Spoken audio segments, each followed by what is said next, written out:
All right, wonderful people, welcome back to this wonderful channel where they bring you back to back update and information as the hot. In case you have not joined our social media handle, what are you waiting for? Don't share the other time I brought to your information that the Biafra Republic government in exile acquired a new place in Detroit, United States of America, and according to Mazi Simon Ekpa, the Prime Minister of the Biafra Republic government in exile,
where the government will be the one to make a law and still be the one to falter the law.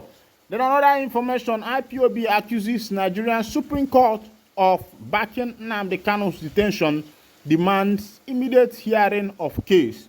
And the IPOB have accused the Nigerian Supreme Court of backing Nnamdi Kanu's continuous detention. Because why they are saying that is that for some time now, the court has not been able to hear Mazi Nnamdi Kanu's case or come up with that case. There has been a lot of adjournment here and there, and I believe that people are worried. Indigenous people of Biafrans are worried. Nnamdi Kanu's legal team are worried. The autopilot are worried. Nnamdi Kanu himself is worried.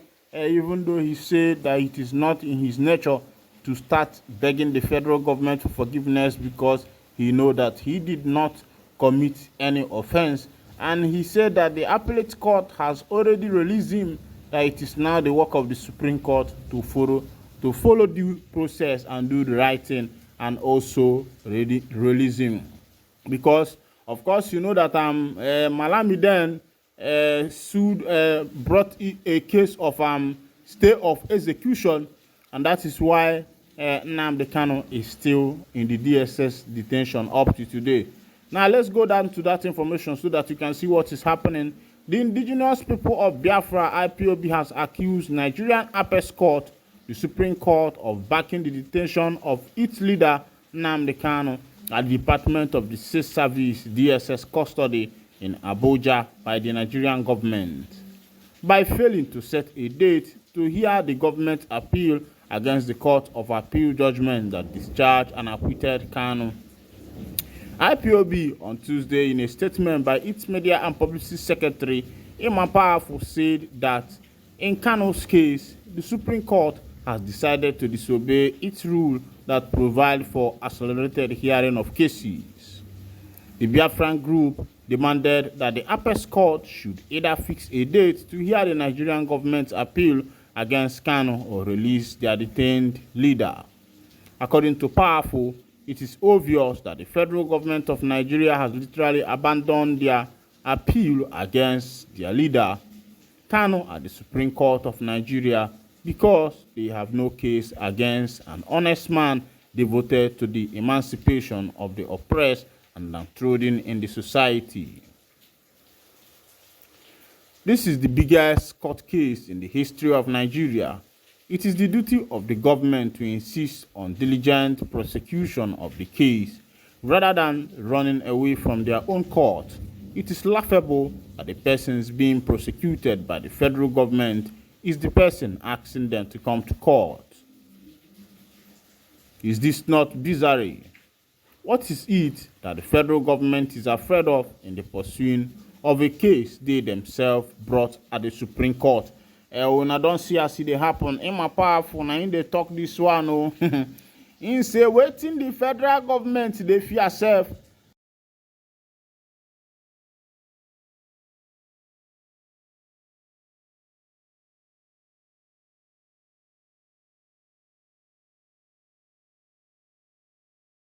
Waiting then they fear. But you know, say, anybody will catch somebody where they gain something from no go allow and go. Because the people know say that if the indigenous people of Biafra, if they get their freedom, and I say the oil don't finish, oil don't go, plenty things go, because you know cold day for Biafra land, oil day, iron ore day, limestone still day there. Even gold self day, now just because say they never find where that gold day, but we know say gold go see day. Because God no go leave his people in vain. They say this one I they go Uganda now. I just enter Uganda, make you see what's in the shop. But they say first Ugandan man charged with aggravated homosexuality faces death penalty. All set yala. Ndi na akpọntu biku na akpọzinantu. Ọkpọntu akpọ ole o ọkpọntu akpọzina chacha maka na Chineke achọrọ ya achọ chacha. Ndi Uganda don't kill person o. They say the first Ugandan man charged under anti-gay law would face death penalty. Reuters has gathered. The man, aged 20, was charged with aggravated homosexuality, an offense punishable by death under the country's recently enacted anti-gay law, defying pressure from Western government and rights organizations. Uganda, in May, enacted one of the world's harshest laws targeting the LGBT community. It prescribed life in prison for same-sex intercourse.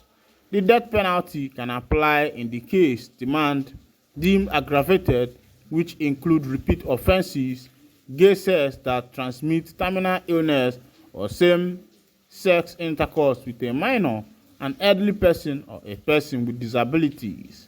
According to a charge sheet seen by Reuters, the defendant was charged on August 18th with aggravated homosexuality after he performed unlawful sexual intercourse with a 41-year-old man. It did not specify why the act was considered aggrieved. Since it is a capital offense triable by the High Court, the charge was read out and explained to him in the magistrate on the 18th, and he was remanded. Jacqueline Okwi, spokesperson for the Office of the Director of Public Prosecution, told Reuters Okwi did not disclose any other information on the matter. She stated that she was not aware of anyone else being charged with aggravated homosexuality in the past. A counsel for the defendant, Justin Beyer, stated that she believed the entire law was unlawful. The status has been challenged in court, but the court have yet to hear it. Beyer stated that 4 other persons had been charged under the law since it passed, and that her client was the first to face charges for aggravated homosexuality. She refused to discuss the circumstances of his case. Uganda has not executed anyone in nearly 2 decades, but the death penalty has not been abolished, and President Yoweri Museveni promised to begin execution in 2018 to stand a rise in crime. The law's passage 3 months